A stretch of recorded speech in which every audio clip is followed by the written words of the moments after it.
हम लोग इस विवादित एक्ट के विरुद्ध अपने आप को तैयार कर रहे हैं। जो एहतजाज होगा वो सड़कों पर हंगामी सूरत में नहीं होगा। ऐसा नहीं है कि बिहार सरकार का मुकम्मल मुसलमान मुखालिफ है। बिहार के हर जिले से और झारखंड से, बंगाल से, उड़ीसा से जिम्मेदारान तशरीफ लाए और वक्फ का जो मौजूदा नया कानून आया है इस पर यह तय हुआ कि इदारे शरिया का वक्फ लीगल सेल का गठन हुआ है। दूसरा एक ये हुआ है कि जो नए कानून के मुताबिक रजिस्ट्रेशन के लिए जो 6 माह का वक्त है, उस वक्त के अंदर अंदर जो छूटे हुए हैं उन सारे अमलाक को, उन सारे प्रॉपर्टीज को, चाहे दरगाह हो कि खानकाह हो कि मस्जिद हो कि ईदगाह हो कि कब्रिस्तान हो, इन सबों का रजिस्ट्रेशन करा दिया जाए। तीसरा यह तय हुआ है कि जो एहतजाज होगा वो सड़कों पर हंगामी सूरत में नहीं होगा। जिलावार तहफ्फुज़ औक़ाफ़ हमारी कॉन्फ्रेंसें होंगी और वहां से जिला के डीएम के जरिए चीफ मिनिस्टर को, वजीर आजम को, राष्ट्रपति को ये एक मेमोरेंडम की शक्ल में हम उसको डिलीट करने का या उसको नए कानून से हटाने का, जिसको कोई समाज में तनाव, नफरत कि अगर कोई आवाज उठाता है या इसको कोई भी पॉलिटिकल पार्टी राजनीतिकरण करने का, माइलेज लेने का, चाहे पक्ष हो कि विपक्ष हो, किसी एक कम्युनिटी या समुदाय को टारगेट करने का या किसी एक कम्युनिटी या किसी एक तबके को खुश करने का अगर समझ रहा है कि ये कानून है, तो ये ऐसा बिल्कुल नहीं है।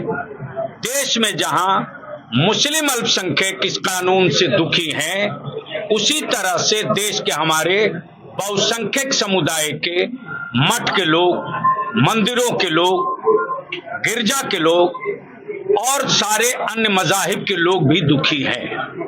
उनको भी इस बात का एहसास हुआ है कि ये वक्फ कानून आज मुस्लिम माइनॉरिटीज के पर थोपा गया है, तो आपने देखा भी है कि चर्च की भी बारी आ गई है। इसलिए सारे मजाहिब के लोग मिलकर अपने अपने मजहब के अमलाक और उसकी एसिड और प्रॉपर्टी को बचाने की हर मुमकिन लड़ाई लड़ेंगे। और इदारे शरिया की भी कोशिश है, जो आज हम लोगों ने बाज़ाब्ता सर्वसम्मति से प्रस्ताव लिया है कि अन्य धर्म के लोगों को भी लेकर के हम सारे लोग देश के संविधान के अनुसार, मजहब के संविधान के मुताबिक मिली हुई आजादी और स्वतंत्रता के तहत हम अपनी बात जेडीयू में रहकर ये विरोध होगा या जेडीयू से बाहर निकलकर इस पर?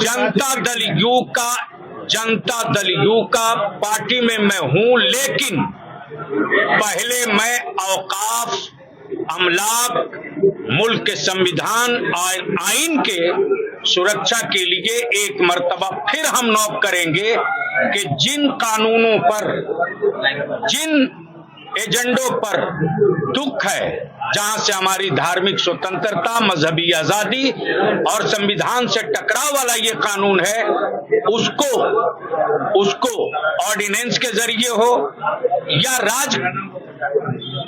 राज के असेंबली के जरिए हो, एक मर्तबा हम लोग इस पर वर्तमान सरकार से गुजारिश करेंगे कि एक मर्तबा इस पर विचार कीजिए। ऐसा नहीं है कि बिहार सरकार का मुकम्मल मुसलमान मुखालिफ है, उन्होंने काम बहुत किया है, सबको एहसास है। इसी बात की हैरत हो रही है कि जिसने हजारों हजार कब्रिस्तानों की घेराबंदी कराई, जो अंजुमन इस्लामिया हॉल नहीं था वक्त में, उसको वक्त में ला करके खूबसूरत इमारत बनाई, आखिर कहाँ चूक हुई, कहाँ चूक हो गई? जिसका लोगों ने फायदा उठाया। फिलहाल जेडीयू में आप बने रहेंगे? अब भी आज मेरा ये दो टुक स्पष्ट वफ के ताल्लुक से है। पॉलिटिकल इशू का फैसला मैं इस बिल्डिंग से निकलकर किसी दिन प्रेस करके कर दूंगा। तुम गलत को गलत कह सकते हो, सही को सही कह सकते हो। संविधान से मिली हुई इसी शक्ति के फायदे को उठाते हुए हम लोग इस विवादित एक्ट के विरुद्ध अपने आप को तैयार कर रहे हैं। हम अदालत में भी लड़ाई लड़ेंगे और